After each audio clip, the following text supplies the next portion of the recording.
Got that other 15 person people. out of there. Spend the night or come back? Suck We it up. just rode around the Start island and come back. Talk about pricey. Full island Friday. 25 bucks a person over and back. Plus 8 for a bike. You obviously have Isn't that funny? mistaken me. You're retired and you got a lot of work to do. But it was cheaper to take the bikes over than it was to rent the bike. Yeah, there. Just make it up. It's so much an hour. That's right. I'll go around. They don't want to listen, even if they do, they don't give a damn. That's right. Stop and get some ice cream on the back And I side. make no pretense about it. Yeah, and I just don't care. yeah, Yep. Yeah, I bought ice cream for everybody. Do a couple weeks of 30-50s at 1 a minute and start. The English landing. The kids all went down there playing around the water and all that kind of stuff. My 7-year-old grandson sitting on a dock or on a rock, and the waves were coming in, and he was crouching Got a big way crowd out down, of and the the waves were going over the swimmers. top of it. Coach would go, okay, 30-50s, 1 minute. I know what it is. Yeah, I know. The first 10 are great. You've only got 3. Sprints. I had one and then I had, Native Americans believe. let's start over again. It's canceled. Oh, is that right? The name of God to them was, Yeah, yeah. and they believe he entered. This is awful. Spring nationals and short course I'll be darned. Oh, sure. I can see why they would think that. Yeah. Well, that might help. Yeah. I can get there sooner or later. Okay, good evening, everyone. We're going to take it. No, We're going to start the meeting. This is the Grand Traverse County Commission Resource Management and Administration Committee meeting. Today is Wednesday, August 14th. That is a little 2 minutes after, it's about 1 minute after 7 p.m. We'll call the meeting to order. If you have a cell phone, if you could please indicate by throwing it on a silent or a vibrate mode, if you could. That would be much appreciated. And we will start with the opening ceremonies. That would be the Pledge of Allegiance, and we'll have Commissioner Rennie lead us in that. Good. Pledge allegiance to the flag of the United States of America and to the republic for which it stands, one nation under God, indivisible, with liberty and justice for all. Thank you. Would the clerk do the roll call attendance, please? Commissioner Wheelock? Yes, ma'am. Thomas? Yep. Rennie? Here. Max Bauer? Here. Lemkool? Here. Lathrop? Here. Chairman Inman? Here. Okay, we have our quorum. Next is the approval of the July 10th, 2013 RMA Committee minutes for approval. Chairman, I would move to approve the minutes as provided. Moved by Commissioner Wheelock, seconded by Commissioner Lathrop to approve the July 10th, 2013 minutes. Discussion. Hearing none, all in favor? Aye. We need a roll call. I was On absent. minutes? He was absent. Oh, I'm sorry, I didn't know that. Okay, we will do a roll call. Commissioner Thomas? Yep. Rennie? Yes. Max Bauer? Yes. Lemkool? Abstain. Lathrop? Yes. Yes, Wheelock? ma'am. Inman? Yes. Minutes pass. With one abstention. We will now go to the first public comment, if the clerk can please read the rules. Any person shall be permitted to address a meeting of the Board of Commissioners, which is required to be open to the public under the provision of the Michigan Open Meetings Act. Public comment shall be carried out in accordance with the following board rules and procedures. Any person wishing to address the board shall state his or her name and address. No person shall be allowed to speak more than once on the same matter, excluding time needed to answer commissioners' questions, if any. The chairperson shall control the amount of time each person shall be allowed to speak, which shall not exceed 3 minutes. The chairperson may, at his or her discretion, extend the amount of time any person is allowed to speak. Public comment will be solicited during the 2 public comment periods noted in Rule 5.4, Order of Business. However, public comment will generally be received at any time during the meeting regarding a specific topic currently under discussion by the board. Members of the public wishing to comment shall raise their hand or pass a note to the clerk in order to be recognized and shall not address the board until called upon by the chairperson. Okay, you've heard the clerk read the guidelines and rules regarding public comment. We will also provide, as she indicated, if there is a particular item on the agenda that you would like to speak at that time about, we would allow that as well. So does any member of the public wish to speak at this time? Yes, come on up. State your name for us and record. Lori Wells, address do you need to, or just Yeah, 3262 yes. Hunters Ridge, Traverse City? Yes. I just want to make a couple of quick announcements, take advantage of the audience. The Senior Center here in Traverse City has started family shuffleboard nights, and our next one will be next week on Wednesday at the Senior Center. It's free. It's sponsored by Comfort Keepers that provides hot dogs, chips, and pop for families. And we have entertainment, and of course we play shuffleboard. So it's an opportunity for us to show people that shuffleboard is an ageless sport. It doesn't matter how old, how young, what your abilities are, everybody can play. So we want people to come out and join us. It's at 6 o'clock next Wednesday at the Senior Center. And the other announcement I want to make aware to the public is that we are taking a bus trip to the Mackinac Bridge for the Labor Day Bridge Walk.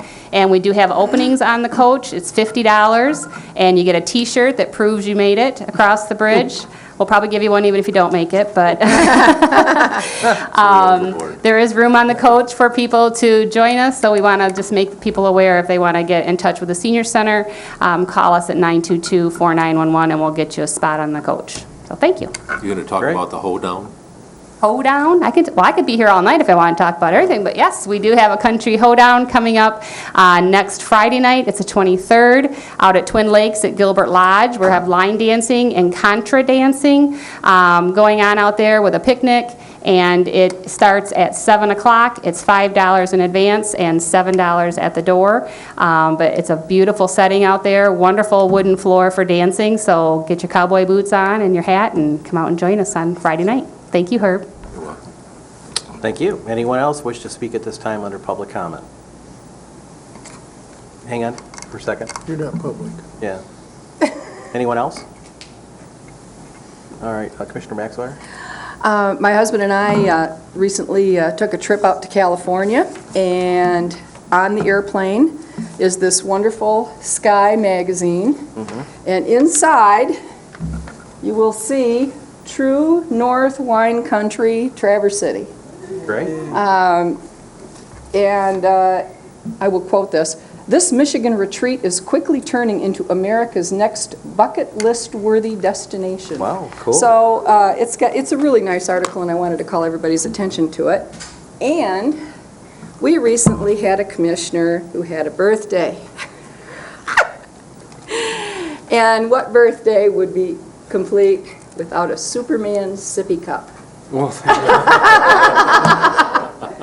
And I have a Superman tattoo right here, so I'm glad to show it to you. All right. We now has Congratulations. a sippy cup to match. All right. Congratulations. 65, I'm getting there. Thank you very much. All right. Happy birthday. Thank you. We're not going to ask you which one. He said 65. 65, you already fessed up. Yeah? You look pretty good for 65. I guess 59. So. I'm not dead yet, I'm feeling much better. Okay, good. Any other commissioner comments or public comment? All right. Thank you. We'll close public comment. We will move on to the approval of the agenda. Any add-ons, Dave? No, I have none. Okay. I have a question. Sure. Last month, we talked about the repair for the sheriff department. Are we gonna have that come back, or what's happening with The that? boat repair? No, for the vehicles, the maintenance thing. The maintenance contract. Well, they were going to bid Maintenance that out and contract. bring it back after they completed it, right? Right, they were bidding it out again. So we haven't gotten it. That's So not we back haven't yet. seen that bid out, come No, it back hasn't on come that back yet? yet. Okay. All right. So we need a motion to approve the agenda as presented. Moved by Commissioner Rennie, seconded by Commissioner Thomas to approve the agenda. All in favor? Aye. Opposed? Passes. All right, that leads us to, we have an agenda. Leads us to item number 6, special orders of business. We have a public hearing on the ORV ordinance, and who, Dave, is going to be doing give us at least a summary of that information for the public hearing, then we'll open it up. Sure. The brief story on the ORV ordinance change is that the Blair Township had changed its ordinance. It had gone through a process to determine what roads would be open, and our ordinance was adopted many years ago when the legislature authorized counties to pass ORV ordinances, and it was written pretty much the same way the state statute was written, which would allow the counties to establish a map, and then a year later, townships could add or delete roads from that map anytime they wanted, and we authorized the townships to do that. Well, Blair Township just recently made some amendments, and it came to our attention that our ORV ordinance was immediately out of date. Whenever they made a change, ours would be out of change. So our change to the ORV ordinance is to simply require the townships to let us know when they have made changes to their ordinances. That way, the sheriff department and the road commission will have an up-to-date ORV map. And Jim Cook and I worked on that, and just kind of came to our attention, how can we make this better and make it work better? And these are the solutions we came up with. Do you have anything to add to that, Jim? Much better than it was. Okay, Bob, you have anything to add to the ordinance language? Just that the purpose of the public hearing is to allow the public to comment, as well as this is the conclusion of the period for the road commission and the DEQ to indicate whether they have any objections to the changes in the ordinance, which essentially opens all roads in Blair Township that can be used for ORVs. It opens all those roads. So. And I haven't received any responses from them. Okay. Just a quick question, Bob. Once we go through the public hearing, is it up for an adoption vote at this board, or do we need to bring this back to another meeting? For the ordinance? You have time at your regular, to still adopt it at your regular meeting. Regular board meeting? Yeah. Right, okay. Okay, with that explanation, we will open up the public hearing at this time regarding the ORV ordinance as presented in our packet. Does any member of the public wish to speak at this time regarding this item? Seeing no indication, we will close the public hearing. And do we need a motion to tentatively approve it and bring it to the board at the end of the month? If you want to recommend approval. Okay. Mr. Chairman, I would move to recommend approval of the change or the amendment to the Grand Traverse County ORV ordinance. Okay, moved by Commissioner Wheelock, seconded by Commissioner Lathrop, to recommend this to the full Board of Commissioners at its last Wednesday board meeting at the end of the month for final approval. Is there discussion? I thought we already approved this. No, it had to have a 45-day public input process. Yeah, but I was under the impression that that was all that had to be done, that we'd already approved the change in the ordinance. I just don't recall that. Well, I can check. I agree. I think we did approve it. Yeah, I think it was approved in June, and we were simply waiting for the public hearing and comments from Road Commission and DEQ. So would it be appropriate to bring it back to the board for another vote after the public hearing, Don't or need to. just let it stand? Well, yeah, I think you finally approved it in June. I could check that, and if necessary, we could do a final approval at your regular board. My suggestion is, why don't we just send it to the board? If it's necessary, we can just pull it off the calendar and not take any action on it. Is that fine? Yeah. All right. That'd be fine. Okay. I just don't know if it was considered a recommendation in committee or whether you approved it at a regular board meeting. I think we did it at the board meeting. Yeah? Okay. We can check on that in the interim. Okay. All right. Any other discussion on the motion? Roll call vote, please. Commissioner Rennie? Yes. Maxbauer? Yes. Lemkool? Yes. Lathrop? Yes. Wheelock? Yes, ma'am. Thomas? Yep. Inman? Yes. All right. We will now move on to the consent calendar, and if the clerk can read the consent calendar for the public and the commission. The purpose of the consent calendar is to expedite business by grouping non-controversial items together to be dealt with by one commission motion without discussion. Any member of the commission, staff, or the public may ask that any item on the consent calendar be removed therefrom and placed elsewhere on the agenda for full discussion. Such requests will be automatically respected. If any item is not removed from the consent calendar, the action noted, receive and file or approval, is approved by a single committee action adopting the consent calendar. A, receive and file. 1, Community Corrections Report for June. 2, Veterans Services Monthly Activity for July. 3, Commission on Aging Report. 4, Road Commission Monthly Report. 5, TC Talus Board Report for May and June. B, approval. Updated millage language for ballot, immediate approval. 2, Healthy Futures Services Agreement Amendment Number 8. 3, appointment of Deputy Freedom of Information Act FOIA Officer for the Health Department. Okay, you have heard the reading of the consent calendar. Does any public wish to pull any item off the consent calendar at this time for further discussion? Seeing none, does any of the board members wish to pull a consent item? Commissioner Wheelock? I believe we have to pull the updated millage language from the ballot. Yeah, I was going to make that suggestion. Okay, Commissioner Wheelock will pull that, item B1. Any other items to be pulled from the consent calendar? Seeing none, we need a motion to approve the consent calendar with the exception of B1. So moved. Moved by Commissioner Wheelock. Support. Second by Commissioner Max Bauer to approve the consent calendar as presented with the exception of B1. Roll call vote, please. Commissioner Max Bauer? Yes. Lemkool? Yes. Lathrop? Yes. Wheelock? Yes, ma'am. Yep. Thomas? Rennie? Yes. Inman. Yes. Okay, that will take us to items removed from the consent calendar, and that would be item B1. Commissioner Wheelock, you have the floor. I believe the problem with it is, at least, Jim, do you want to speak to this a little bit? When we originally got this, it lists the Grand Traverse County Land Bank as a taxing entity, and the land bank is not a TIF eligible facility or function, so they won't be listed as receiving monies. We have to make sure that Kingsley, Fife Lake, and Interlockens DDAs are included.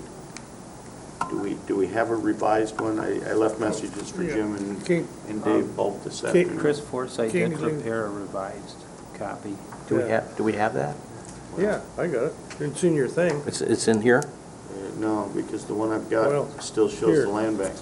Here, but it shows the land bank. Yeah, but it can't show the land bank. The land Well- bank is not a TIF eligible activity. It needs to be Okay, but stricken. it's got the village and the DDAs. As it's supposed to be. Yes, the DDAs did get added, Yep. but the land bank needs to be struck from It's taken off. that wording. You agree with If that? I could just explain, I think it was originally thought that the land bank was a TIF possibly, and we've checked with Gene Durenzi, who of course knows everything about land bank, as well as the treasurer. No money from this millage will go to the land bank, and so it should be removed. Of course, the idea was to make sure the public is fully aware of all the entities that would receive money from this millage. The land bank does not receive any money, and so it should be removed. And if you want, I could word the motion for you, and somebody could to adopt an amendment. That's fine. I have no problem with adopting it, but I know that we had to confirm that the DDAs for Traverse City, Fife Lake, Interlochen, and Kingsley were included, and they are in this last revision that we got. But the land bank does not receive funding, although we should note that the land bank holds properties which are in a brownfield plan, which the brownfield will receive monies for. And the brownfield, of course, is And listed. brownfield is eligible. Yeah. But they don't receive it directly. I'm sorry? They don't receive it The directly. land bank does not receive any Right. funding from the TIF. Right. Brownfield Redevelopment Authority does in fact.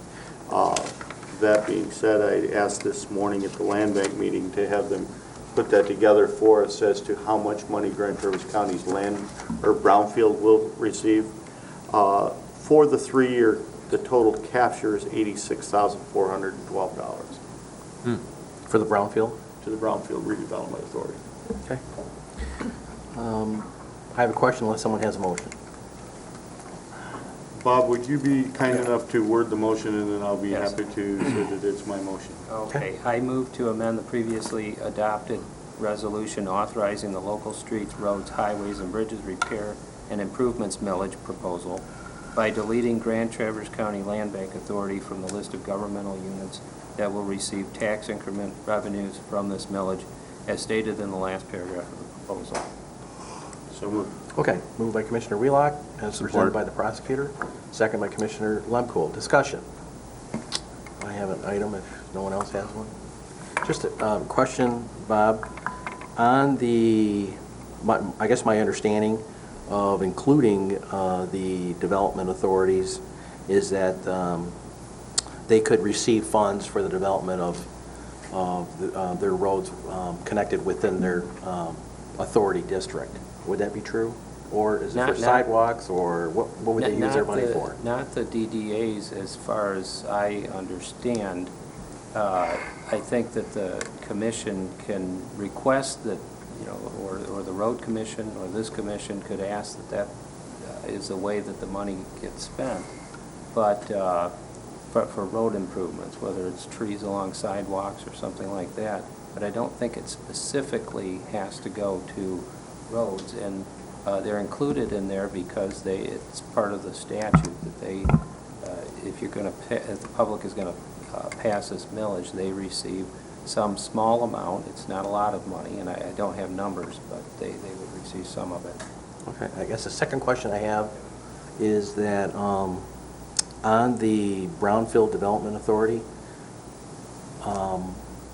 do you understand why they put that in the legislation? Would they just absorb that money to make improvements in the roads or whatever within the brownfield area that they're improving? Again, I don't think there's any requirement that the money gets spent on roads specifically, but again, this board could request that the brownfield authority do that. Okay. They wouldn't have to follow your suggestion, but I see our administrator controller has a Yeah, anytime a jurisdiction has taxing authority, for example, the county has a countywide general fund millage, and that general fund millage is applied against all properties, all value, taxable value of properties. When an authority, like the Brownfield Authority or a DDA district, has the authority to capture taxes over a certain value, say that you have a blighted piece of property that had a gas station on it, it's got to be, they clear off the gas station, you still got pollution and things to clean up. They're allowed to capture the value that it rises above a certain amount, whatever the land value was when it was captured, when they decided this was going to be a brownfield, property. The taxable value of that property, as it rises, the increment above it, tax increment financing, the increment above the base value is what's captured. And so the county millage gets assessed against the total value, and the increment that they had captured when they established the authority gets to keep the county millage for their purposes to clean up that property. Or the DDA gets to use inside the DDA to make the downtown to look better, or whatever. That's why all these are listed like this. If they get to capture a piece of taxable value, and the reason it's got to be included in the road millage is any millage, in order for this to be valid, you can't tell the voters it's going to go for roads, when actually there's another statute out there that says any taxable value that goes above a certain dollar amount on this property gets to be captured by the Brownfield Authority or a DDA in Fife Lake, or wherever it happened to be Kingsley, sitting. Interlochen. Yeah. I guess my point in that and they spend it on their purposes, not on the roads. Right. I guess my point is that this whole millage presentation package that would go to the community by some entity or just by public information on our part, and the clarity for the public, what the proceeds of the money will go for is the biggest question I'm hearing at the township level. So with that in mind, it does somewhat cloud it up a little bit for the understanding of the public of why, when they're reading the ballot, why such money would go to those entities, but there is an explanation. And so when I talked to Chris, I asked him, is there, what could we do to help clarify that? And he did exactly what Bob said. He said, you could go to them and make a request that they use those portions for, you know, sidewalks and road improvements or whatever, or they could decide not to accept the money and just have it just go strictly to roads and just educate the public. So I don't, you know, so whatever, I don't have a preference for how they would want to handle that, but I would think if we take action today to ratify it as a full Board of Commissioners, I would hope maybe perhaps the Road Commission and between the County Commission could try to, before it gets, you know, before the process goes forward and it gets to a vote in November, try to clarify for the public the use of that fund for those entities, in all fairness. So, Sonny. I guess two things. One, I apologize for not catching this the first time I read this, or the fifth time or the sixth time. I didn't catch it until maybe before last when I was reading my land bank packet. But the second thing is, we need to remember when you talk about educating the public that will not be a road commission function. Correct. The road commission cannot do that. Correct. There's gonna, you know, and everyone is, you know, the road commission included, I'm sure, is looking for volunteers and people to meet with those other groups and the individuals to promote this. But that is not a road commission function. It can't be done by the commissioners, and it can't be done by the road commission staff. They can provide information to the public, but they cannot promote the millage. Yeah, and I think that's the direction I wanted to go. Well, what I'm is just to saying, provide the information and not when education. you make the comment that the road commission needs to meet with these groups and ask them to commit it, that is not a road commission function. They can't do that. Yeah. I don't think we can either. No, I guess the purpose behind my comment can't as a was, board, no. yeah, I agree. The purpose behind my comment was that it would be good for, at least for someone, what entity, the Board of Commissioners, the Road Commission, to at least explain, and I think that would be fair, Bob, would it not? Just explain how the proceeds would be, if passed, how it would be distributed and for the purpose. Yes, it's fair for the board or the road commission to provide information such as the amount of tax money that would actually go to the brownfield. Yeah, simply an allocation The of purposes charge it would will be be part used. of provided as Yeah. information, you know, of this 4.3 million or whatever it is, you know, we know right now that 86,000 of it's gonna go to the Right. Grand Traverse County Brownfield Authority. Okay, Commissioner Lathrop. Could we maybe ask Mr. Bender to do a press release with that information? Well, you can't ask them to vote for it, you can't. No, you no, can- just You can present no, no, information. I'm not saying ask, you want the information out there, Yeah, and I'm trying to figure out how can we get it to the public, and I'm wondering if this board can do a press release. Well, I think the road commission would be the ones that would actually put together the informational piece for the public. And if they would like us to publish it on our website or otherwise get it out to the public. Yeah, I'm not saying. But, you know, right. you're Yeah, absolutely right. You information. can't say, vote for this. Yeah. Herb can It's not say. promotion. You cannot Okay. promote.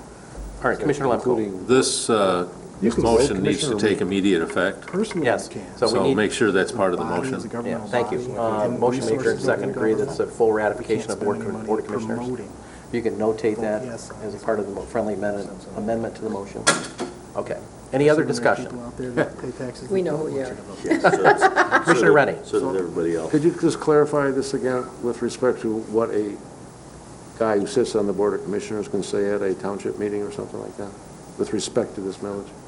What I had, just if you're looking for my Why don't we let response. Bob explain that? Yeah, Well, you can provide information, but this board cannot, as a body, advocate for the. advocate one way or another for the millage. The idea is to educate the public, and I think the reason this is an issue is because with all of these added entities that the public may not expect would receive money, it is somewhat confusing, and so providing information about how much each of those entities would receive and what they can use the money for and how much that is in terms of the whole amount of the millage money that is raised, that's all fair. So- Educational information. Fair disclosures. Okay. All right, Commissioner We Lemko. individually can talk about and encourage people to pass a millage, but we can't do it as a board. Right. I would say individually, I don't see a Charlie, problem with it. individually, you can talk and encourage people to vote for the millage. Well, this board can't. And we can't spend resources doing Right, we And- can't spend any resources. That Right. no county resources may be Right. spent to Right. promote a millage proposal. And you have to be clear when you're speaking to the member of the public that this is your opinion and not the opinion of the Board of Commissioners. Okay.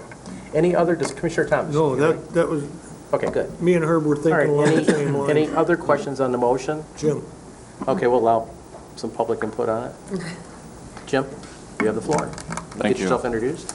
Jim Cook, Grand Traverse County Road Commission. I should have came up here a couple minutes ago, but, so this is what we have planned. We are gonna conduct a training session for our board, and so, you know, you would be welcome to attend that training as well, on the do's and don'ts associated with millages and educating versus promoting. And then also, we do plan on using the media to inform the public. And so we do plan on actually showing the breakdown, how the millage would be divvied up. And so I think this is all good, good discussion. And I think, you know, we're going to need the county commissioners to help us as a partner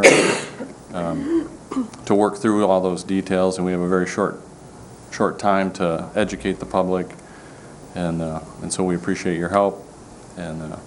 But again, I can let you know when we have that training set up. We're trying to get that scheduled over the next 1 or 2 weeks here. So, and we could do it here, or we could do it at our office. Okay. If you could give us notice on that, that'd be great. I think just important that you note that absentee ballots go out way before the election, and the people that vote absentee are 50% of the voters. So make sure you get your information out before that. That's a really good point. Complicating the issue is that there may be a ballot issue from the state of Michigan on, to fund highway improvements. Maybe. I doubt it. Maybe. I doubt it. Nah, I was just at a MAC meeting, Are you? yeah, on Monday, and they are not so cynical as they were before. There's still a glimmer of hope that that might happen, but they think that their deadline is 60 days before the election, which means that the county clerks are going to have to hustle to get everything done. What's your normal deadline, Bonnie? August 27th. Yeah. But they have until, I think, September 6th to Okay. put theirs on. So, Okay. yeah, Let's sales vote tax before it's goes too up. late. Yeah. Any other commissioner comments or public comment on the proposed motion on the floor? Oh, one last thing. Yes. The one thing that we did discuss today was actually putting an agreement together that we could actually present to the DDAs, just to say, would you agree to spend those funds on road improvements, sidewalks, things like that? Okay, So, that'd be great. Thank you. thank you. Any other public comment or any other commissioner comments? Everybody understand the motion on the floor? We're going to approve the ballot language for the road commission millage with the exception of pulling out the land bank authority description. Roll call vote, please. Commissioner Lemkool, Yes. Lathrop, Yes. Wheelock, Yes, ma'am. Thomas, Yep. Runny, Yes. Max Bauer, Yes. Inman. Yes. Okay, that was the full ratification of the Board of Commissioners, so it is set. We will move on to department action items. The first one is the Commission on Aging renovation update. Lori Wells, you have the floor. Welcome. Thank you. You know my name still, or do I have to tell you again? Go ahead, Got Nick. it. Lori Wells. I'm basically just here for information purposes. We want to make sure that everybody who wants to know what's going on with the senior center knows what's going on with the senior center. At this point, we are moving forward with a recommendation to do a renovation project with our current site here in Traverse City. There is a group, Friends of the Senior Center group, that's been meeting for a few years, looking at the need for increased space at the senior center. A couple years ago, we did a feasibility study with the Community Foundation, and they told us that economic times were not a good time for us to go for a large campaign to build a whole new, brand-new building. And that we would need to look at a smaller scale project. And so we looked at, and they said a lot of other things too, but those were the biggest parts of that. And so this Friends group looked at that feasibility study, addressed it. This past year, the Friends group has been all throughout the community looking at all possible options for a senior center location, if there was another place that made more sense, another partnership that made more sense. Was there any free land out there that might make sense? Basically just looking at every option. And the bottom line is their final thoughts are that it makes sense for us to stay where we are and put some money into our current structure so that we can be more efficient and make the best use of the space that we already have. And they went to the city commission and got conceptual support for that plan, so that obviously we can't go anywhere if the city won't let us be there, so we wanted to make sure they were cool with keeping us there. And they were, and they also gave us permission conceptually to use the money that's already been raised for senior center building toward a renovation project. So we have a little over $200,000 in the bank with the city right now that can be used for a renovation project. We've been having some discussions with the Commission on Aging Board, and they too passed a conceptual support motion for us, just saying, you know, kind of giving us their blessing to continue to work on it and move forward. And now we're here to the county board to let you know that that's the direction that we're heading. And what we want to do is come up with plans that would then go to this body as well as the city commission for official approval of a plan, because you really can't give us approval to do something if we can't show you what we want to do. So we're just trying to keep the cart behind the horse, but make sure everybody knows what we're doing so that there aren't any surprises at the last minute. We don't want to get too far down the road and then get pulled back. So we're here to tell you everything you want to know, but there's really not a lot to tell you yet at this point, but basically that we want to stay where we are, make the best use of the structure that we have with the least amount of money to make that happen. So that's kind of where we're at. Okay. Questions from the county commission? And this is for information purposes only for tonight, Yep. is that correct? Okay. That's it, because we just don't want to get down the road and have people be surprised. Part of it may be to expand the size of the building also.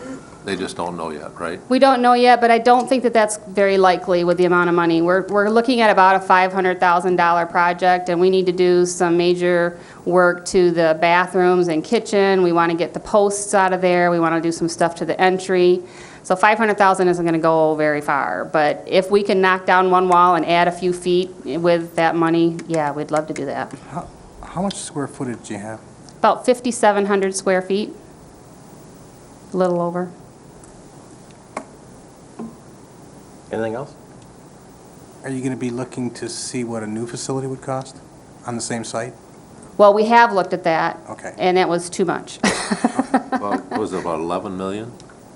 No, don't say that. No, it was about 5 million. 5 million. It was 5 million, that's right. Yes, but that was for a building of about 20,000 square feet. So a Much bigger. two-story building. We also had plans for a three-story building.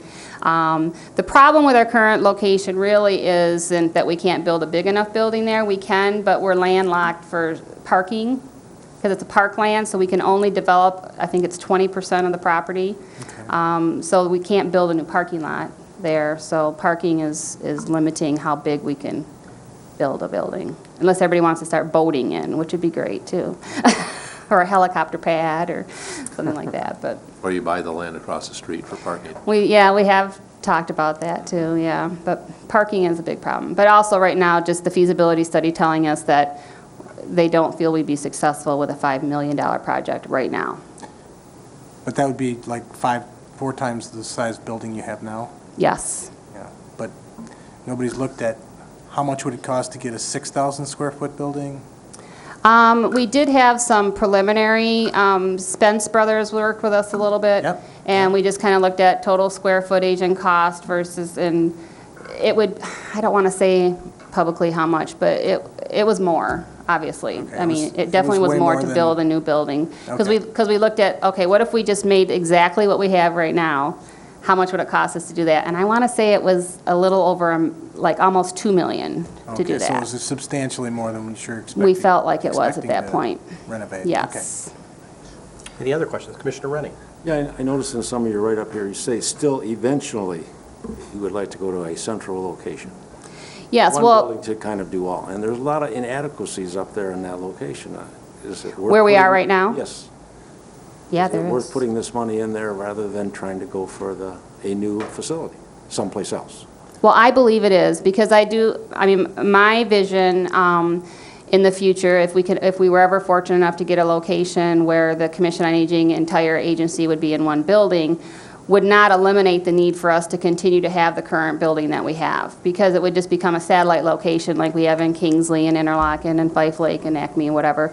We would have a Traverse City Central location where we would have shuffleboard and tennis and use that structure maybe for rentals to generate income, or, you know, keep that location for still senior activities, but it'd be a smaller site if we got into a larger building somewhere else. So I do think that it's a good use to get it up to par right now. Commissioner Lathrop? Well, I've always kind of wondered about the Twin Lakes facility, turning that into a senior center. That'd be beautiful. It's a little far out, but we've got a great busing system here. Have we ever talked about that or thought about that? You got deed restrictions on that property that's used for the youth? Someone told me that too, that there were It's some restrictions limited. on the donor Oh, of I the see. property. And also, there's a very bad curve going in and out of the property. Any other comments or questions for Lori? But it is a beautiful piece of property. Oh, yeah. Yeah. No. We own a former health department building that would facilitate They- this activity, but if We I- looked at it. If I suggest that, Danny's gonna come up here and kick my tail, so. We did look at it. It is for sale. It is for sale. I could probably get it real cheap. Let's talk. Any other comments or questions? Thank you, Lori. All right, and please let us know if you need more information, or we're not intending to keep anybody in the dark here. We want to keep everybody informed. So Okay. thank you. Thank you. We will now move on to the Health Department. There's the Pine Rest Christian Mental Health Services Agreement. Wendy, thank you for coming. Get yourself introduced if you could. Wendy Truitt, Health Officer, Grand Traverse County Health Department. We're just presenting a contract tonight for the mental health services at our 2 adolescent clinics located on the TBA ISD campus and one out in Kingsley. We've provided this service along with our normal medical services since 2007. It's part of the recommended statewide model for integrated medical and mental health care and helps support the clinic's mission. Funding for the mental health services actually comes from 2 sources, a state grant that we get for both clinics and the Medicaid cost settlement funds. So there's no local county dollars that go to this service or into this contract. Okay. Motion to approve. Support. Moved by Commissioner Lemko, seconded by Commissioner Wheelock to approve the Mental Health Services Agreement with Pine Rest Christian Mental Health Services. And it would be contingent upon the approval of the prosecuting attorney. Is that acceptable to the motion maker in a second? Okay. All right, we have a motion on the floor. Is there discussion? Hearing none. It's an agreement. I guess we'll have a roll call vote. Commissioner Lathrop? Yes. Wheelock? Yes. Thomas? Yep. Rennie? Yes? Max Bauer? Yes. Lemkool? Yes. Inman? Yes, motion passes. Thank you, Wendy. Thanks for coming. Moving on to District Court, we have a promotion pay scale request. Item C, welcome Carol. Get yourself introduced if you could. Carol Stocking, District Court Administrator. I want to start by saying the judges would have been here tonight to support this as well, except for there's a conference in Bay City, which is where they are. Okay. So I'm here to explain our request and answer any questions you might have. The request is that we have an employee who was a court recorder and was promoted to a probation officer after she's been with us about 12 years. And when she was promoted 2 grades from an F to an H in May, she ultimately took a pay decrease of about, I believe it calculates out to about 13 cents, because it isn't a part of HR's normal practice to include transcript fees that she would receive as a recorder as part of the pay, the compensation increase. And so while the promotional policy says that a person's to get no less than a 4.5% increase and no more than a 10% increase in a promotional situation, she ultimately took a pay cut, as I said. What we're asking is that she be put up to the next step. Instead of step 2, she'd be put up to step 3, which would actually give her only a 3.7% pay increase over what she was making as a transcriptionist, or as a recorder. And another piece of my explanation or request is, as part of her job description, or their job description as recorders, I think Jen's department, HR, did not support this request, or at least, I don't want to say didn't support, but at least explained that it was outside of the normal process, because overtime is not used as a calculation when someone is promoted. And I think when you're looking at extra earnings that people receive as part of their work in the organization, transcript typing is different than overtime for 2 reasons. One is that in their court recorder's job description, the very first line says, primary functions of the job are to provide clerical support within the courtroom and directly to judges, including transcribing court proceedings and organizing jury selection. So transcripts are part of their normal work. They don't get paid for them unless they do them, though. And so it's different than overtime, in my opinion, and it should be included in the calculation of a promotional step. So what we are asking for is that she be moved from step 2, which is where HR put her, to step 3. Okay. Before we start discussion with board, I'd just like to ask Administrator Benda and Jen, our Human Resource Director, if you have an opinion for the board or comments. Well, I can let Jen speak for herself, but, you know, when I was in Midland, we had a court reporter that made more than our court administrator because of transcripts. Transcripts are, to me, a contractual thing. I find it surprising that it's in the job description of the court reporters that they will be doing transcripts on county time, because they get paid extra. And if, I guess I need to ask Carol, is she continuing to do transcripts? Not as a probation officer, she is not. She may type transcripts that were recorded when she was a recorder, but those would be few and far between at this point. So now the new court reporters do all that work, but they get the reimbursement, the $1.50 first page and or whatever it is. Whatever, and I would not be able to tell you what that is, but yes, and the county pays for the transcripts that are requested by the prosecuting attorney's office or by court-appointed attorneys. But if a retained attorney requests a transcript, then the transcript is paid for by the retained attorney. So the county is responsible for paying for probably half or so of the transcripts that they do. Okay. Any other comments from administration? Jen, have any remarks?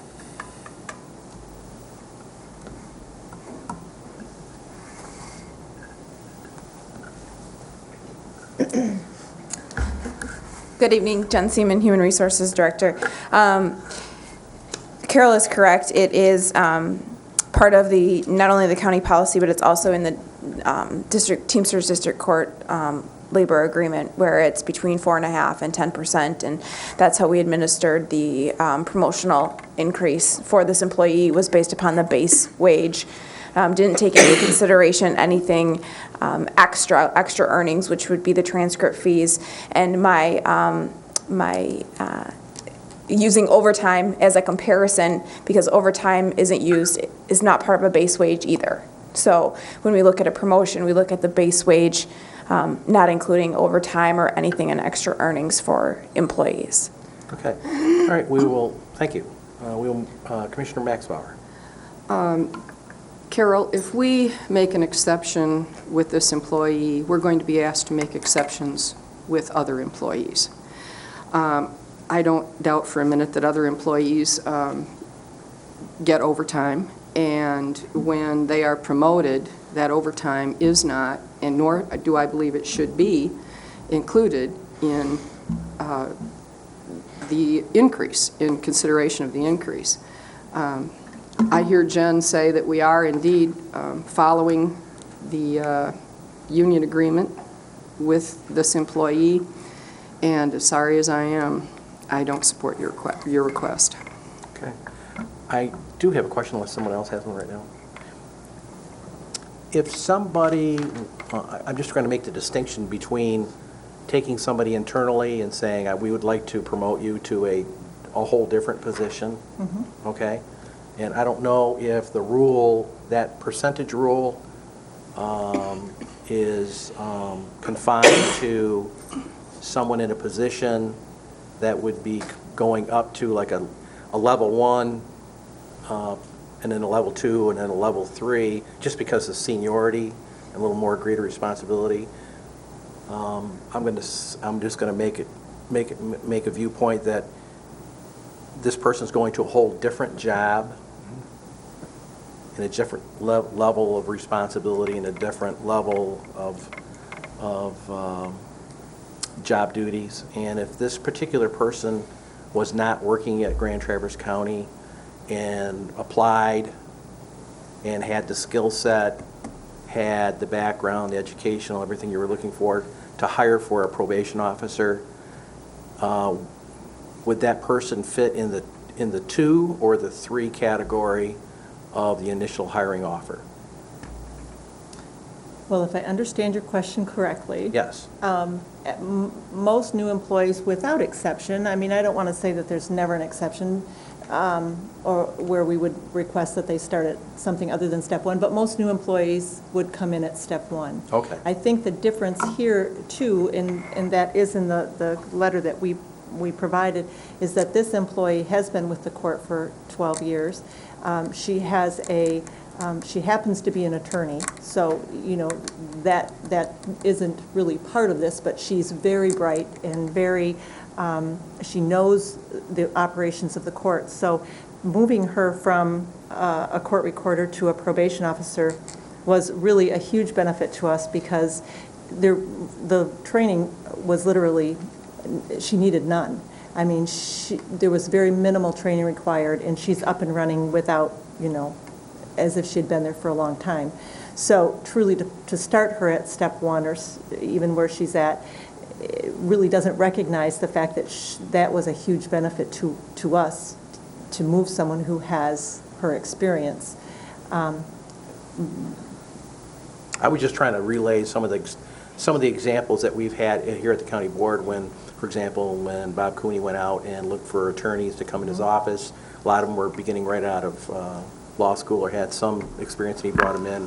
And then there were other attorneys that had a lot of experience that he had requested that they bring them in at a higher level. Correct. Because of the need within the department. So, and your particular person has a law degree. You said has a law degree? She does.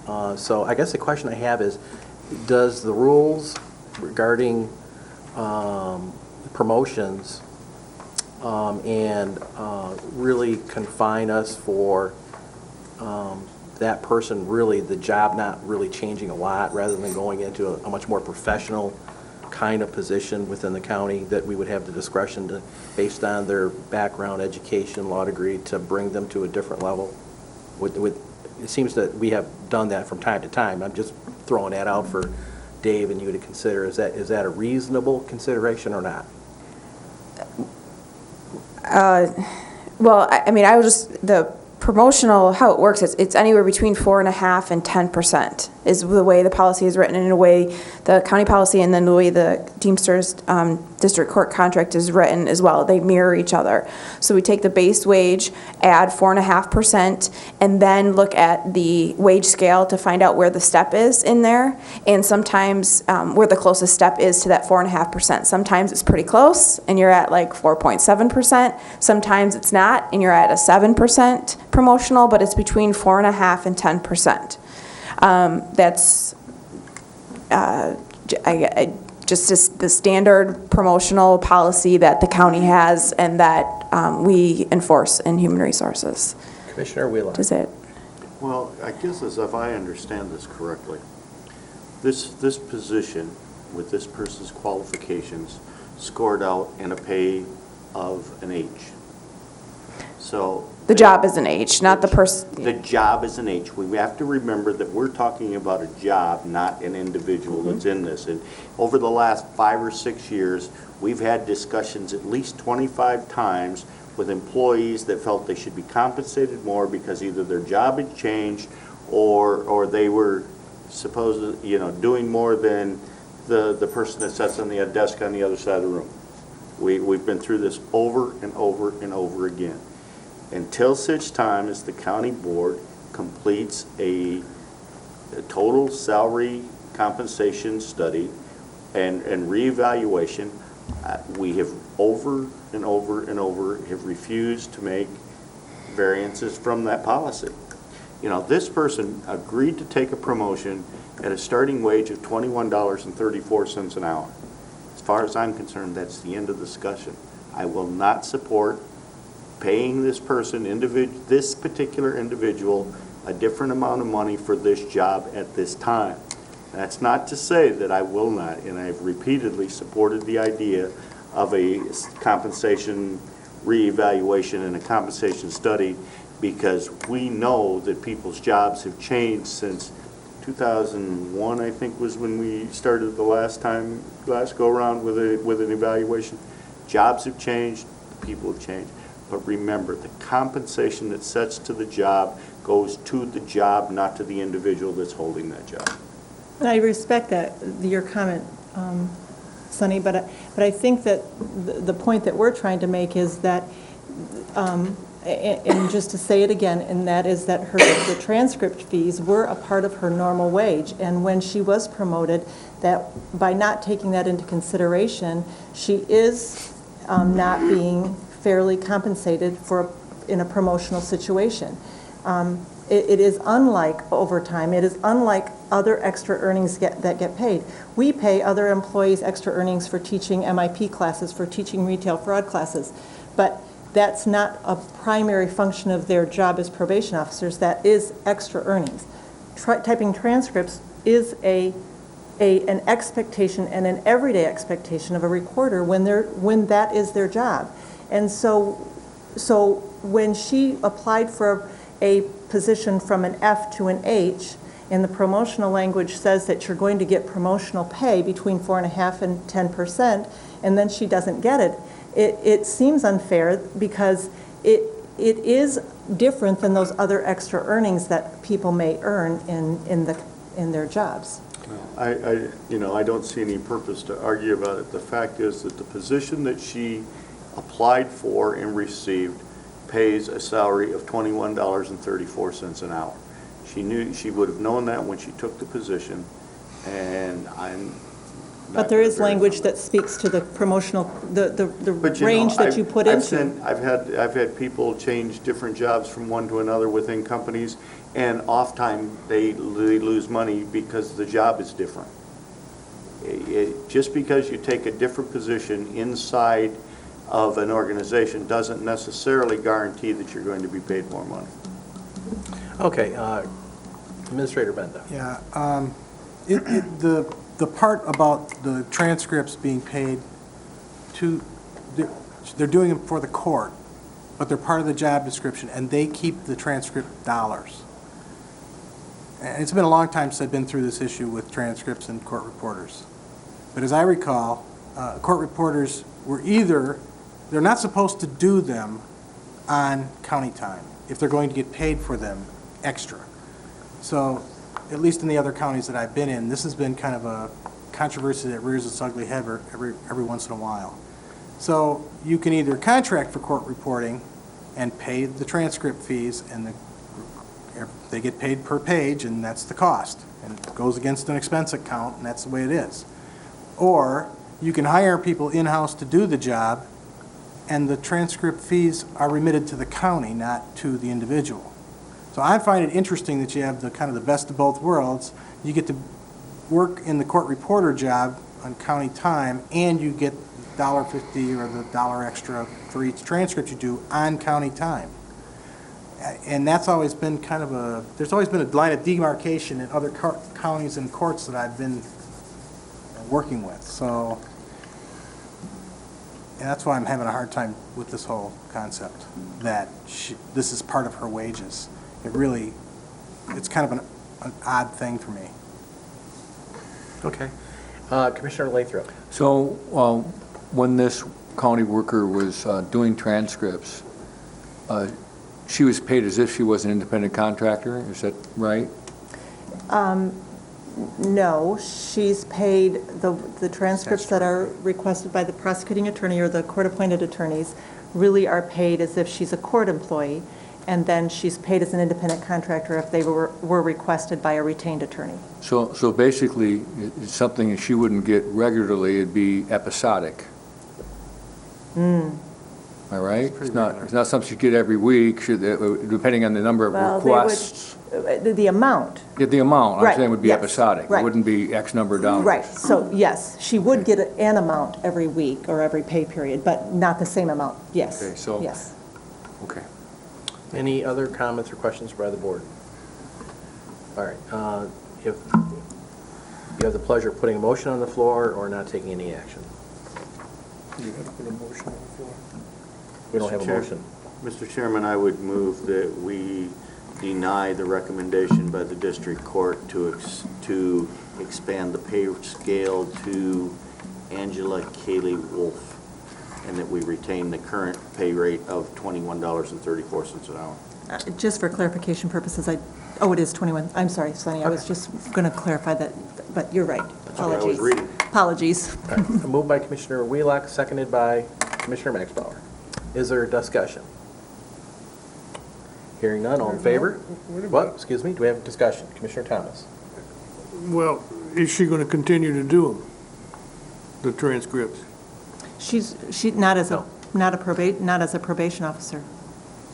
So you'll have to find somebody else to do them? No, the person who is the person who replaced her as a court recorder will do them. That's not the issue. All right, you just changed my vote. Okay. All right, everybody understands the motion is to deny the request and keep the person at the same rate established at this point. Okay, all in favor of the motion? Aye. Aye. Opposed? Thank you. Motion passes. Thank you, Kara, for coming. Moving on to facilities. We have a replacement item at the Government Center. Danny, you have the floor if you can get yourself introduced. Good evening, I'm Danny Brown, the Facilities Director for Grand Traverse County. I got before you the chiller for this building. That is the air conditioning system. I was guessing. What is a chiller? Yeah, what is a chiller? I went through all the steps. I'm sure that you've read all the language that I put in here in the packet, and you probably don't have any questions. But I'm here to answer any that you might have. Okay. Open it up. We don't Sure, have Thomas. to do this now because summer's over. Well, it is right now, isn't it? It's going to get warmer. Yes, it will. All right. But Any we other don't- questions? We have a motion on the floor? Yeah. Oh, all right. Moved by Commissioner. I was going to make Okay, a go motion that we accept and enter into a contract with Sharon Plumbing and Heating to install a Carrier chiller unit and a 94 Titus VA and 94 Titus VAV boxes at a cost of $264,804. Okay, moved by Commissioner Maxbauer, is there a second? Sure. Second by Commissioner Thomas. Discussion. Commissioner Wheelock. Danny, Yes. I was a little confused by the $10,000 extra cost, the additional cost. Does that have to do with drainage from the system, or? No, that has to do with tying into the existing well that's near the prosecutor's building. It's out here. It used to be for the EOC room. They had chillers that were actually in the room, and they would bring in well water and use those chillers to chill that room down there in case the power went out, the city power, and the main chiller went down. That's what that well was originally put in for. And I didn't really get a well driller over here yet. I'm just kind of guesstimating that. So that's really more of a contingency number on that well itself, because the difference between buying city water and using well water is a big difference. And not only that, the well water comes in at average about 53 degrees or whatever, and the city water can fluctuate. So. Well, and I was That's what it's trying to for. figure out, if we had planned this thing to be connected to the well water, why it wasn't in the original specifications. Well, or it is- Did that come along after the fact? No, it will be in the specifications that tie into city water anyway. In case the well ever went down, we would have backup. So that is in this number, the contractor's number. So the actual project is going to be $264,804. Yes. Okay, Commissioner Thomas. How big and how deep is the present well? That one's 40 feet. How big is it? It's a 4-inch. 4 inch. Yeah. Okay, any other questions on the motion? Administrator Benda. I just want to note that, just in the area of full disclosure, the bid specs did say a Train chiller or equivalent. correct. Danny went through you'll notice that the one we're selecting is the cheapest one. There are reasons that we're going with a Carrier. It is equivalent, and in fact, it is a much better solution for us simply because it comes in modules. That's correct. And the Train units are assembled at the factory, and if you want to put them in your little room and get them through the doors and down the elevator and everything, you've got to disassemble them and put them back together, which is not really good for warranties and things like that. Whereas the Carrier product is much easier for us to work with, and it certainly is, they're one of the large companies that deal with these big units anyway. So just in the case of full disclosure, somebody said, hey, we bid Train and we got beat out by a Carrier. We did say we're equivalent, and they have a good reason why we went with the Carrier unit. Commissioner Maxwell. Okay, I want to be absolutely sure I heard you correctly. We did not specify a Train. We said a Train or equivalent. Right. That's correct. Fine. You cannot draw specs to a specific brand. Right. Okay, any other questions on the motion? Commissioner Rennie. Yeah, real quick, why was the emphasis put on Train initially? Well, they were willing to work with us going in. We have a lot of Train products. We have Carrier as well, but in others. But when my HVAC guy approached them on some other unit, we said, we're going to at some point have to change that chiller in the governmental building because it's aging. And we're having a little bit of problems with it, but we're maintaining it. The guys look at it twice a day. And they said, well, we'd be willing to step in and spec something out for you. And we said, fine. I mean, it's free, so they did. Okay, that was all. Yeah. But the problem with their unit is, that very unit that was spec'd, is like Dave said, they won't send it out of that factory without it being assembled. They absolutely will not. Then there's a question of the warranty. You start tearing down that unit to get it through the door, Have issues, the factory's got the warranty problem with that. Plus the So, fact that it was quite a bit cheaper. yeah, The Carrier was much cheaper. right. And actually, the Carrier unit's bigger in tonnage. That's the way you measure cooling, is in tonnage. The carrier, the train unit's 120 tons, and the carrier unit is 134.4. So it's a bigger unit and a smaller package. And it's $40,000 cheaper. And that's because somebody's got to take that unit, put it in a warehouse, tear it down, bring it over here, and reassemble it. It's the labor. That's where those dollars are coming, dollar separations. It just doesn't make any sense to do that. All right. Any other questions on the motion? We have a motion to approve the recommendation for Sharon Plumbing and Heating as presented. All in favor? Aye. All opposed? Motion passes. Thank you, Danny. Thank you. We will now move on to planning and development. Hi, Gene. Come on up. Yeah. You have the floor if you can get yourself introduced. I started with Gene very early this morning. I see. Lucky her. She likes those Wednesday morning, 8 o'clock meetings. 7:30. That would that be how much the planning department would get on the, or the millage money, or brownfield? We had a discussion at the land bank meeting early this Oh, morning. okay. So. Okay. Gene, you have the floor. Good morning, or good evening. My name is Jean Dorenzi with the Planning and Development Department.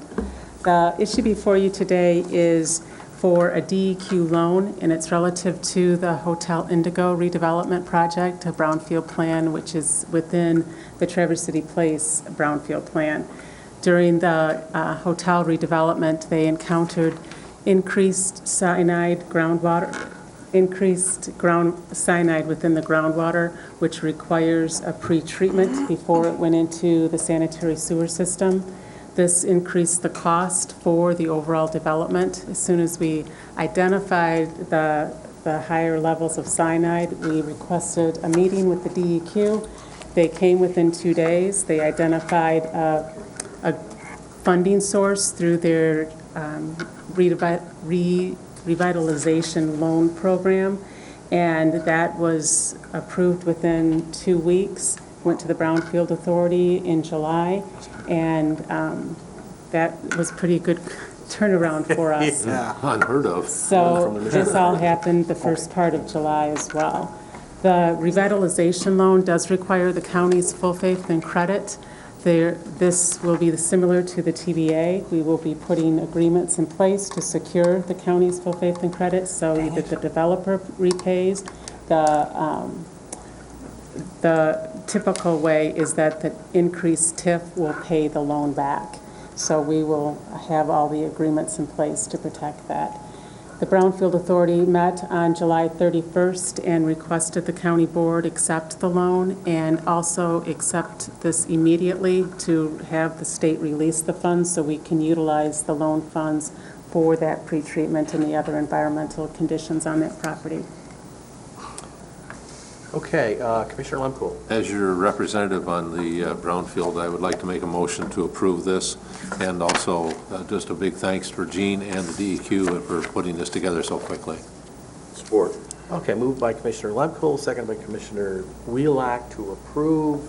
They're asking for This is immediate approval. The immediate ratification and approval by the Board of Commissioners, the acceptance of a $600,000 loan from the Michigan Department of Environmental Quality, requiring the county's full faith and credit. Further agreements shall be placed in the developer requirement TIF and/or letter of credit be secured. That is the motion, is that correct? Is that what you want? Okay. Everybody agree with that motion? Discussion. Quick one, refresh my memory. I remember having updates on the project in previous meetings from you. Does this require a public hearing, or did we have one? I don't recall. No, these do not require public hearings. All right, that's all I need to know. Just the brownfield plans require public hearings. Just the plan? Yes. Not the implementation of law? Okay, good. Any further discussions? Let's do a roll call vote on that. Okay. Commissioner Wheelock? Yes, ma'am. Thomas? Yep. Rennie? Yes. Max Bauer? Yes. Lemkool? Yes. Lathrop? Yes. Inman? Yes. Motion passes. Congratulations. Thank you very much. All right. Nice job. See the chairman after the meeting. All right, we're going to be moving on to administration. Dave, you have the floor. on your first item? Yes, I've given you an administrator control report. There are a couple things I want to point out. You have a change order of Change in order. agenda. The first item, I'm sorry, the change in order on the agendas and board rules, and I've received a lot of positive feedback from department heads and elected officials on this. They're asking for a pretty common sense change, I think, which is to put the consent agenda first on the agenda before special orders of the day, so that if anything's going to be pulled, you don't have to take it up until after special orders, but at least folks who are sitting in the audience and they might be here for quite some I like that time idea. waiting to get through that. So Sometimes special orders and presentations could take 30, 40 minutes or whatever. Yeah. Yeah, okay. Oh, do we have what's the pleasure of the board?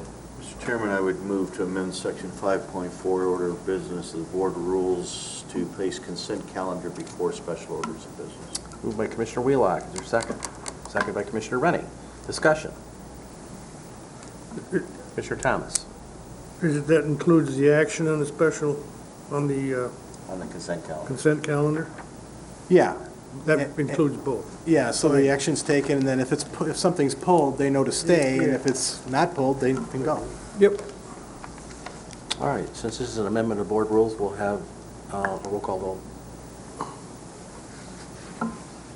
Thomas? Yep. Rennie? Yes. Max Bauer? Yes. Lemkool? Yes. Lathrop? Yes. Wheelock? Yes, ma'am.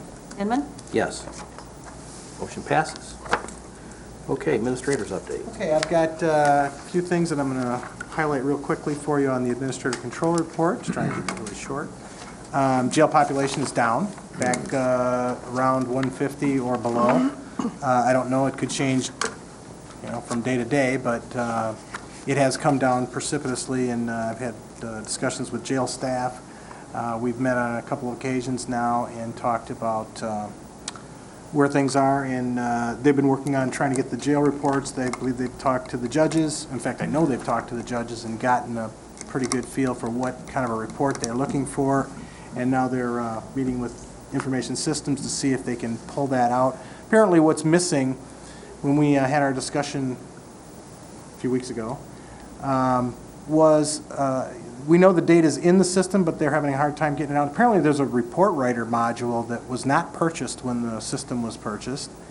And the question is, do you want to have us give you a fish, or do you want us to teach you to fish, so you can make your own reports and draw out the data any way you want. And I'm pretty sure that's the direction we want to go. IT is evaluating that right now, and they're going to determine whether they can do it themselves or they're going to need the report writer module to purchase. And I think you shouldn't have a jail system that's got all that great data in it and not be able to get it out. So we're hoping to get it out for free, but it might cost some money. We were very specific that we needed to have that information with New World, and No question. But I'm starting to get the rest of the story now, and the reason that they aren't getting it is that they didn't purchase the module that gives that to them. It's a report writer. It's a Windows-based report writer, and it allows you to drag down the data and say, I want, number of females, and I want the names here, and I want this here, and you can make your own pretty report using this report writer. But if you don't purchase that, you got to make them from scratch.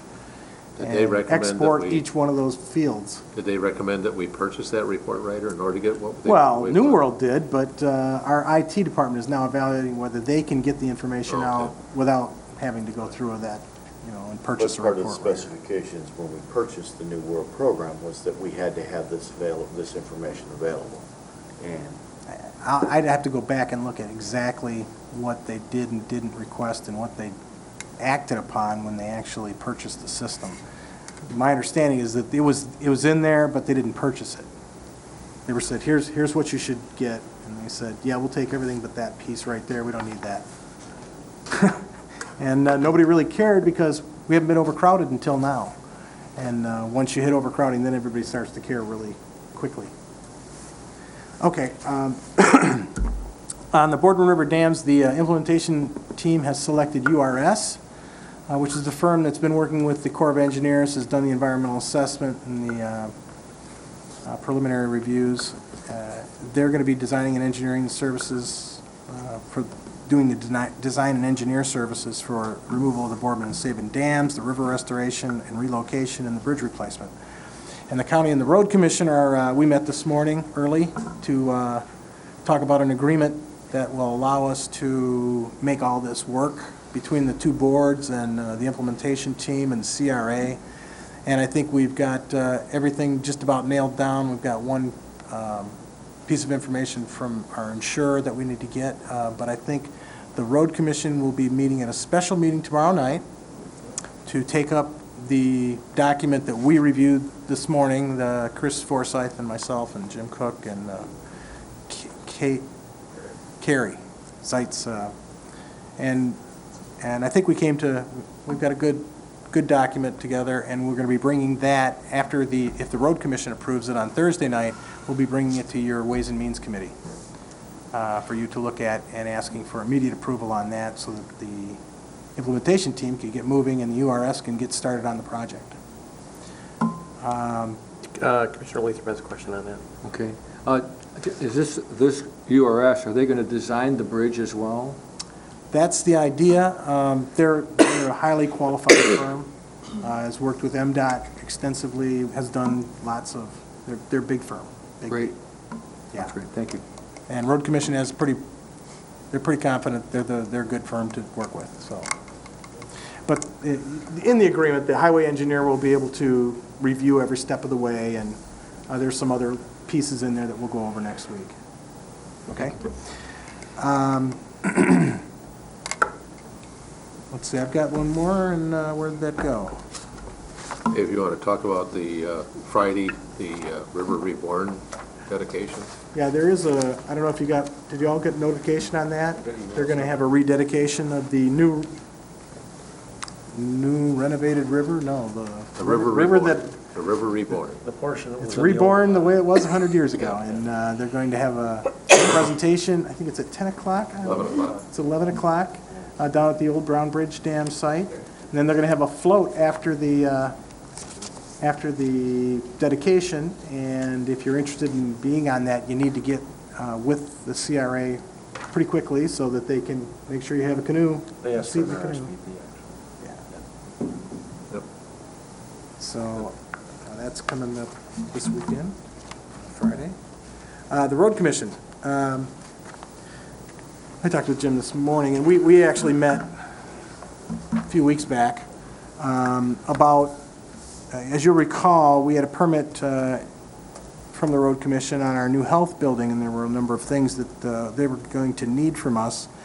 But we decided to put it all off until they actually got around to doing all of Lafreniere. And our initial estimate for that was going to be about $25,000 in county funds that were going to be needed for curb cuts and things like that. And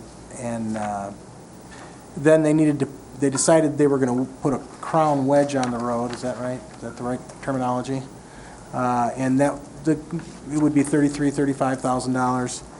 But then the road commissions approached us to consider sharing the cost of the Lafreniere improvements with the road commission and Garfield Township, splitting it by thirds, which is, depending on the quality of the improvements, whether you get the Chevy version or the Maserati version, $80,000 to $120,000 per jurisdiction.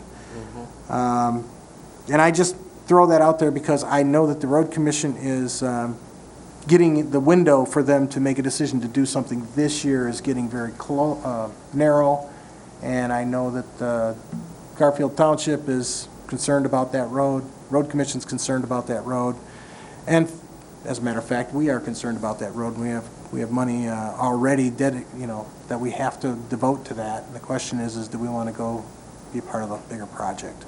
I'm just throwing that out there as an information item. I don't expect anybody to do anything right away about it, and I think the road commission, if they have a real proposal to bring forward, I just didn't want you to be caught flat-footed. Commissioner Lathrop? Is this cost already in our budget, or would it be something extra? It would be something extra. But the $25,000 that was originally budgeted in the health department budget, or the construction of the health department money, that money should still be here. That money's there. We still have the $25,000. You know, I just, you know, nothing personal, but the difference Jerry between does. $25,000 Wendy doesn't know and anything about that, huh? $120,000, you know, I need a lot more information. Wendy's going, Right. huh? Right. Yeah. Well, yeah, Yeah. but the difference between the $25,000 that we allocated for the road improvement and $120,000 that could be a possible, that we got to have a lot more of a discussion about that. Well, you know, 80,000 is the cap, you know, just do the minimal, you know, to make it a nice road again, get it back up to Overlay. good specs. And then the, you know, 120 version is the curb cuts and, you know, gutters and all that stuff. Sure, I'm cool. Garfield Township, I know, is concerned about putting in sidewalks. And I don't know if that was going to include this, or we're going to have to look at that as an additional item. I was afraid you were going to tell me that. But I think we need to look at that in order to be a good neighbor for Garfield Township also, and we need to talk to them about that part of the discussion also as to whether or not they want to cost share. Doesn't City Light and Power have some property up there? Yeah, that's what's bringing this whole thing to light, because they're supposed to be putting a substation in, and they want the City Light and Power to put a sidewalk in also. Right. So, we're going to have to, And I Light think, and Power has said, to my that they're willing to do recollection, they're it. willing to do it. And so I think we should also be saying we're willing to do it. But it's going to cost us to do it. Across the front of our property. Across the front of our property. So my question is this $80,000 to $100,000 number that's being thrown out there as the county share, does that include sidewalks? Nope. Jim is I'm saying no. going no. And where does the sidewalk go to if it just goes across the front of our property? You know, Oh, that's- that connect to That City was the Light and original Power question.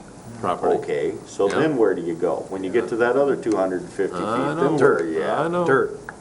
But we got, that's also a voting precinct, and people walk across the street and be able to use the sidewalk to get to it. All right, we can approach that when it comes to us. Okay. Sorry. All right, that's okay. Had to let you know. Anything else, Sidewalks Dave? make it hard to run over pedestrians. Let's see, a couple things that I wanted to touch on. The Clinch Park splash pad is still closed, and the We'll leave health that department for- is still working with the DEQ and the city. That changed? Still like that. All the beaches are at a 1, which is a good thing. That hasn't changed. That should, you know, we get updates almost daily on that. The National Weather Service Storm Ready project is underway. We're working to become a storm ready community, which will be one of the 4th in the state. Midland was the first, oh, by the way, when I was there. But it's a good thing to have. We're going to go with electronic pay statements coming right up, beginning on September 27th, so that no one will be getting pay stubs anymore. They'll be getting them electronically. We had I just want to commend our HR staff for the fabulous job they did on a couple things. The Cherry Parade, the Cherry Festival Parade, and the Wellness Luncheon that we had last week. They just coordinate those things, and they pull them off, these big events. Like, We had they're we had nothing. 70 people in the parade, marched in the parade with us. And Wow, I that's got great. a lot of great comments from those that were walking in the parade, and how much they appreciated, and also they would like to do it again. Great, that was a good idea you had, Herb. Yeah, it was. Let's see, and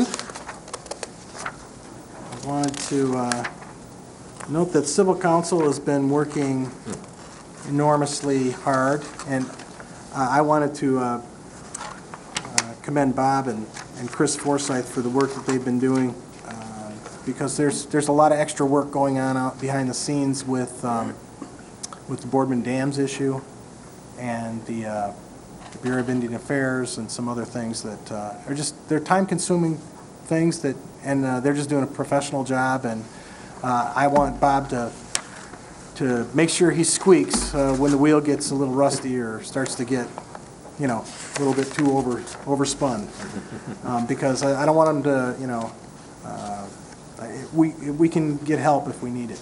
You're probably going to hear it from their wives first. Yeah, I bet.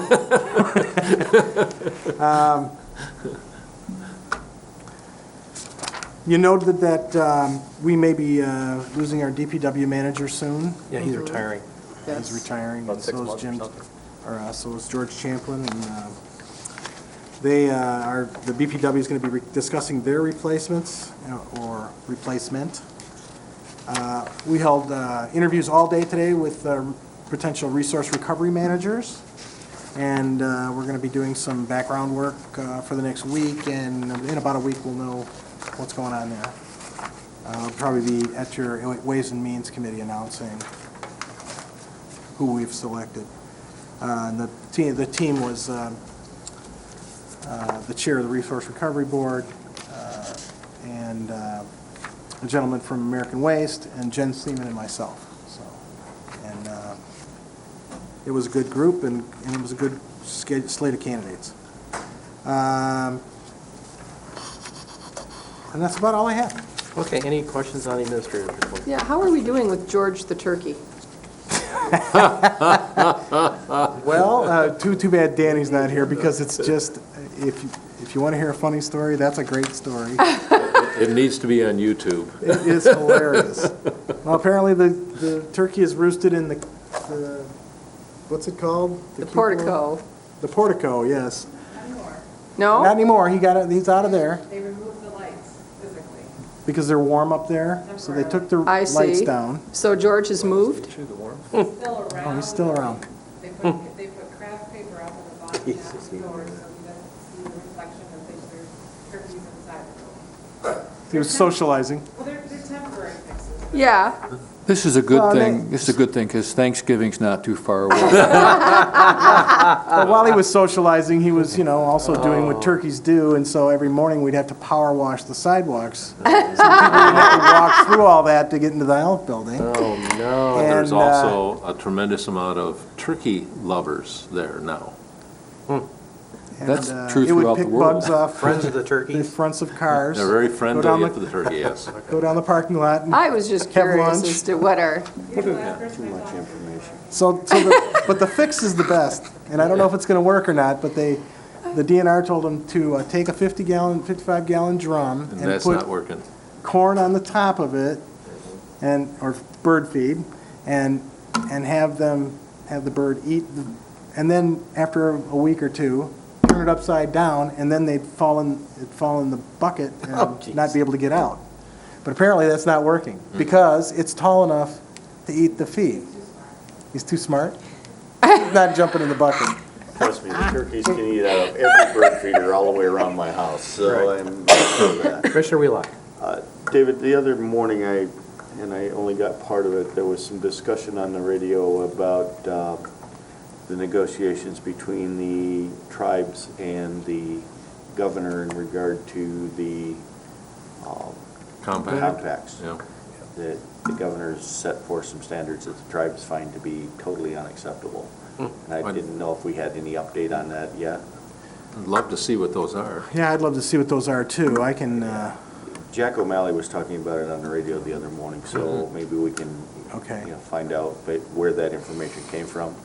But I'll come he out had of the state he had and a find list. He had a list of things that the governor was asking for, and he had some guests or some representative of the tribe on there saying how unacceptable those conditions would be.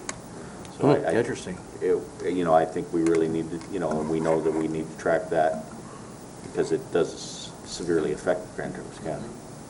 Yes, that's correct. That'd be fun. All right, we'll look into that one. Okay. Yeah, that's a little different than the version we've got. Yeah, Any I'm other sure it is. questions on the administrator's report? Well, except if you put a stuffed coyote out there, the turkeys will stay away. Hey, there you go. Why don't we just ask Virginia Olds to come over and Voice pick of the turkey wisdom. up, bring it back to Yeah. the farm? They taste Just pretty as good. easy. What do you think, Commissioner Rennie? We'll just get Commissioner, sure that they- former Commissioner Virginia Olds, we'll get the turkey over to her I'm sure house. the sheriff department with a taser gun could take care of that too. Okay. You got to get close enough. All right. They There's a permit. I don't think you can do that. There's a permit to move, right? Turkey proof. Okay. Okay. Moving on. Assuming that concludes the administrator's Okay. report? Yes. All right, moving on to correspondence. This, you have a couple pieces for information. Yes, we have if you two wish to pieces. expand on it. Right. Two pieces of information. One, according to law, the the unions have to ask us to negotiate. We are under no obligation to negotiate unless they formally request it, and this is the letter that they send that is formally requesting negotiations. Okay. The second one is an August 7th letter from Chris Cook asking for, well, advising that we should get, the board should get updates regularly about the Jetter lawsuit. Okay. And I'm not sure how to respond to that, how often the board wants to go into closed session and spend time reviewing the case. My view is if there's something significant that has come up or a strategy difference that we're unaware of, then we should just ask them to come in at one of the Wednesday meetings. Yeah. We just bring it, leave it up to that. I'd certainly like to see an update in September prior to the October 21st. And I think that would be good timing. That'd be You good know, timing. And then if something changes between that report in September and the October 21st court date, then we need to know that also. But I would certainly like to have us have, you know, an up-to-date report of what our status is in September, whether it be at our Ways and Means meeting or our Board of Commissioners meeting. I don't necessarily care, but I think we need to have a thorough update prior to going to Kalamazoo. All right, Commissioner Max Bauer. I am underimpressed with MMRMA, and I've been doing a little bit of research, and I asked the city who they use. They use MML. Why don't we bid out our insurance risk carrier? There's no reason why we can't. I'd like us- MML and MMRMA are constantly, you know, going against each other. I mean, they're bidding against each other in various places. And they both have, since they're both pool-based, member-driven, you know, member-owned, Yeah. they pretty much beat out all the competition. They are basically, you know, the only game in town But, for us. I mean, just based What- on my limited experience with Chris- MMRMA, I think we need to look at other carriers. Chris Cook is not with MMRMA. I know. Chris Cook is with, he was with Cummings, McClory, Davison, Atcho, and now he is in his own firm. And he is doing this as, he was, you know, he started with MMRMA and No, this I project was understand. assigned, and we've kept him on for this Now, case. Dave, it's my understanding that he has discussed a continued relationship with his law firm with our current underwriter. But I don't have an update, and he could probably give that to us. Yeah. I don't know where he is with that. My main issue, I can understand maybe some of your level of frustration in terms of how they want to handle settlements and stuff, but my biggest concern is not losing Chris and all his expertise and years with us. And, you know, if you're looking for the right guy and the big gun to come in and represent Grand Traverse County, he's the guy. Yeah. So I don't want to engage with another vendor for liability insurance, and Chris is out. That's just my personal feeling. Well, at the moment, it's my understanding he does not work for MMRMA. Well, we need to check with him. And I would like us to take a look at it. Right. And bid it out. We might get a better deal from MML. Commissioner Rennie. What is your issue with them? I really think that it's something that we should talk about in closed session, since it's primarily related to this case. I don't think I should say it publicly. It sounded like you had other issues. I have a few. Yeah, and I guess I could. But I would be hesitant to say publicly until I clear it with our attorney. Yeah, and Yes. Thank you. Are you done, Chris, on that? Yes, I am. Yeah. This is not an agenda item. No. I'd like to make a remark on that remark, but I'm willing to forgive it, so. Okay. So that concludes, without other further comment, the information part of the agenda. Correct? Mm-hmm. Okay. We will now move on to unfinished business, and that's the strategic plan which is, they say attached, but I don't have I an don't have it. attachment. I have looked everywhere I have I don't looked have it. online. It's nowhere. I got it. I don't think we've gotten the updated one. We don't have an updated one. We don't have the We got the updated old one. one, but she was supposed to give us an update. And there's we made nothing. changes. Dave, could we have that scheduled for the next Wednesday meeting? Sure, And be happy to. it'd be, you know, to be honest with you, because of the amount of, for me, I'd rather, for the strategic plan, I'd like to just see if we can just get like 9, if, without objection, 9 copies so I can read it without trying to scan so low on this particular screen for We'll the get it out plan. to you with the Ways and Means package. You're All right, having trouble okay. too, It was supposed to be attached to this, And and it it's wasn't. not. We'll Right. send it. And even when you hit attachment on the website, nothing comes up. So we'll move that item to the next I've got meeting. a synopsis of the changes that were sent. Yeah, Yeah. but I don't have the revised Okay. plan. All right, so we'll move that to the next meeting. thank you. Thank you. Next item is new business. There is none.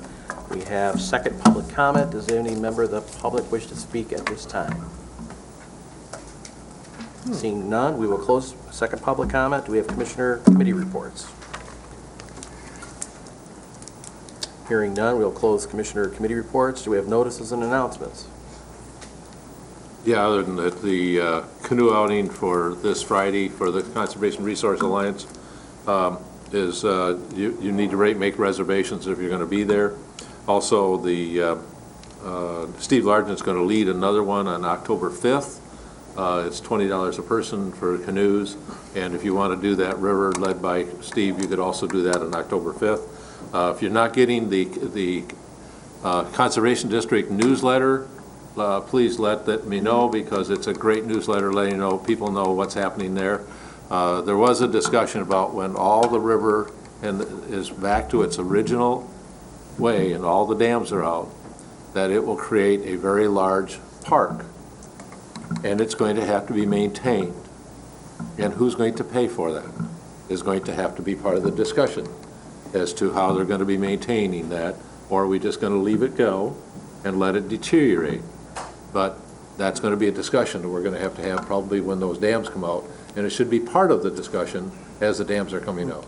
That's part of what the Prosperity Plan is working on Right. right now. Yeah. That group has been meeting for quite some time now, and I've been talking with CRA about that very issue, and I think they're a good place to do that. I think they should be, soliciting residents in the area, what their expectations are, people who are right now boarding, we have a lot of parkland that is created in the impoundments, or will be created in the impoundments, and there will be, residents that are against that. I think the Prosperity Plan is a great place to take that input. So just to let you know, that's where it's coming. And then also, on September 3rd at the Haggerty Center is the Children's Advocacy Luncheon. This is a great way to support the Children's Advocacy Center. This is their #1 fundraiser. It's at the Haggerty Center, and would encourage anybody to get tickets to be able to go to that. Also, Leadership Grand Traverse, the applications are due. I don't know if we have anybody for the county that's going to apply, or if we're going to even approve that. Yes, I would. So Dave may apply, but I think we have to approve that. I don't Right. think it's in our budget, so we need to have that coming forward. What we said last year during budget discussion is we put training in each department's budget. Okay. And if the department head wants one of their employees or themselves to go to that training, that's a department head's decision. They have a training budget. If they think that's important, fine. If they think other training is more important, that's fine as well. Sure. So it is budgeted. Good. I think the point we need to probably go with after your description of that, which I remember, is that when Leadership Grand Traverse comes out with their initial announcement that they're accepting applications, we need to get that to all the departments, if we could. So if you could follow up with Doug Luciani on that. Sure. That'd be great. I think it has to be done in the next 2 weeks. Right. So just to let you know. And then the Rotary Game Dinner, big Wild Game Dinner is on September 23rd. Anybody who wants to come, this is a great fundraiser for the Boardman River. I mean, this is this money all goes to the renovation and maintenance of the Boardman River through the Conservation District, so that all goes there. And then, again, Day of Caring is September 12th, so any project that's coming out for the United Way, the Day of Caring, and I think all of us read where Renee McCauley is the new director at the United Way. She's going to be excellent. She is the counterpart to my wife at for the Human Services Coordinating Council. That she maintains that. She was doing that for Kalkaska and Antrim County and worked for Michigan State Extension. So has extensive background and knowledge about the community in the area. So I'm really excited about having her be there. And then also the Boardman River Tour by Steve Largent will be October 5th. So. Okay, great. Any other notices or announcements? Just a Commissioner question, Lathrop. when we're talking about the park that we're going to create with the Boardman River restoration, one time, I'm thinking you mentioned this, there was some thought about granting or deeding the waterfront of the river to the people that used to own the lakefront. Is that still a possibility?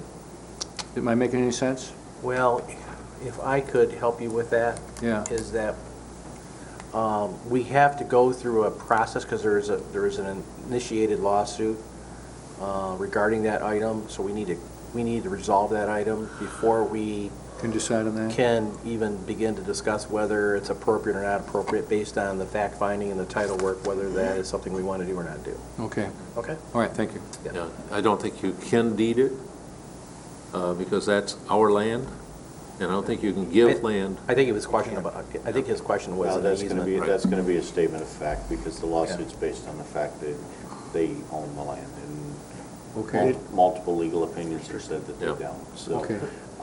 It was brought up in the past, I just wondered. Yeah. Well, I think the big thing, the key point about that discussion is the fact that the implementation team and the moving forward with removal of the dams has to include what we do with the land between what will eventually be the riverbed and the adjacent property owners. Okay. Yeah, Thanks. And that's to come. Any other commissioner announcements? Commissioner Wheelock? Just one reminder, I will not be here next week. Mr. Rainey will be handling your meeting for Ways and Means. All right. And I do have the draft of next week's You're gonna miss my agenda if you want- birthday. If you'd like to read that before we. You're going to miss my birthday. This is not Stuff good. happens. That's all right, you all missed mine, so it's You're sorry you're going to miss my birthday, aren't you? Absolutely. Yes. Say yes, Commissioner Not really. Wheelock. I did. Thank you. Any other commissioner announcements? Motion to adjourn. Is there a second? I'll second. No, let's stay here. All in favor? Aye. Opposed? We stand adjourned. Thank you. All right, so I need to clarify one thing from you. The strategic plan hard copies, do you want them mailed to you? I know. Show Put them in our Greg. box. Just put them in the box? Yeah. Put them in the box. Okay. You were going to show it off to everybody. No. We wanted